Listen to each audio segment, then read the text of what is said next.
Students, आज हम 11 दिसंबर को जो क्विज हुई थी उसके इंग्लिश विषय के जो क्वेश्चन आंसर्स थे उनको सॉल्व करना सीखेंगे। उनको किस प्रकार से हमने हल करना था। इसमें पैसेज आया था जो कि हमारी इंग्लिश की बुक हनी कॉम में से आया था। जो लेसन का नाम है fire, friend and four.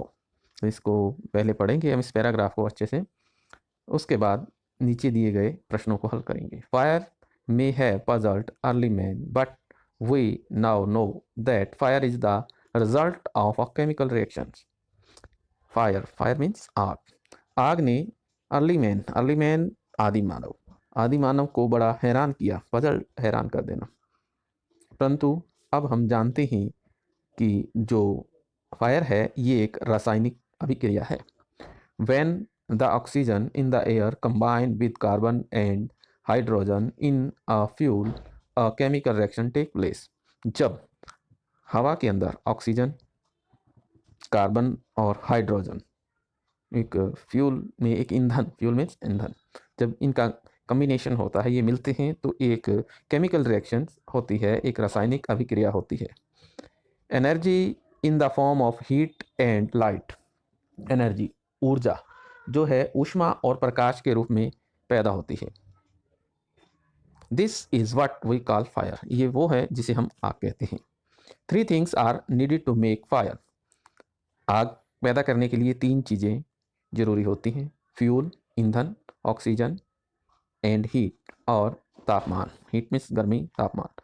Would, coal, cooking gas and petrol are some example of fuels. लकड़ी, कोयला और कुकिंग गैस और पेट्रोल, ये कुछ एग्जाम्पल हैं, उदाहरण हैं ईंधन के। Oxygen comes from the air. Oxygen कहाँ से मिलती है? हवा से। The third thing needed to make fire is heat. तीसरी चीज जो आग के लिए जरूरी है वो है तापमान, heat. Every fuel has a particular temperature. Particular, एक विशेष तापमान। At which it begin to burn. जिस तापमान पर यह जलना शुरू कर देता है। This temperature is called the flash point.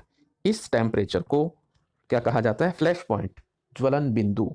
और काइंडलिंग टेम्परेचर या ज्वलन तापमान ऑफ द फ्यूल, उस ईंधन का एक ज्वलन बिंदु या ज्वलन तापमान कहलाता है। अब हम इसके क्वेश्चन देखेंगे।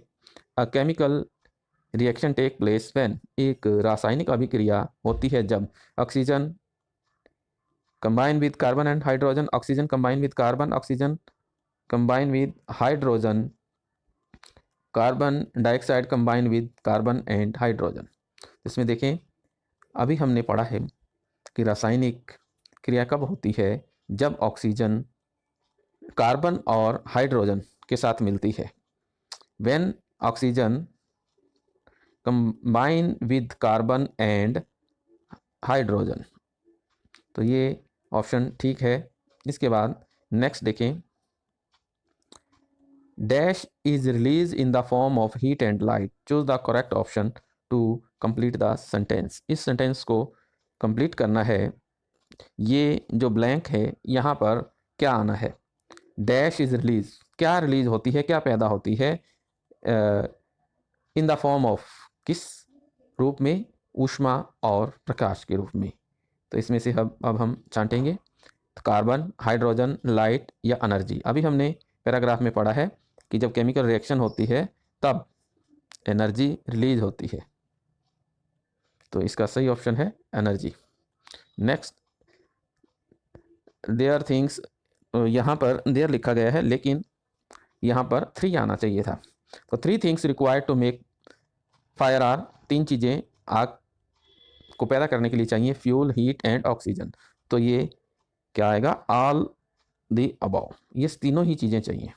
ये तीनों चीज़ें मिलेंगी तभी आग पैदा होगी। The fuel available in natural form are. जो ईंधन हमें प्राप्त होता है प्राकृतिक रूप में। कुकिंग गैस, इलेक्ट्रिसिटी, पेट्रोल या कोयला, कोल। तो ये कोल जो है, कोयला, ये हमें प्राकृतिक रूप से ईंधन मिलता है। बाकी सभी में हमें तैयार करना पड़ता है इसको। 10 नंबर 10 पे देखें। The temperature at which every fuel Burns is called. अभी हमने पढ़ा है वो तापमान जिस पर हर ईंधन एवरी फ्यूल बर्न जलना शुरू कर देता है, तो उसको क्या बोलते हैं? The flash point. पहला है flush point, flash point, the fire point, the all the above. तो क्या है? Flash point, the flash point, जिसको हम बोलते हैं एक पर्टिकुलर टेम्परेचर होता है जहां पर हर ईंधन जो उसका फ्लैश पॉइंट होता है वहां पर जलना शुरू कर देता है। इस प्रकार से आपने इस क्विज को हल करना था।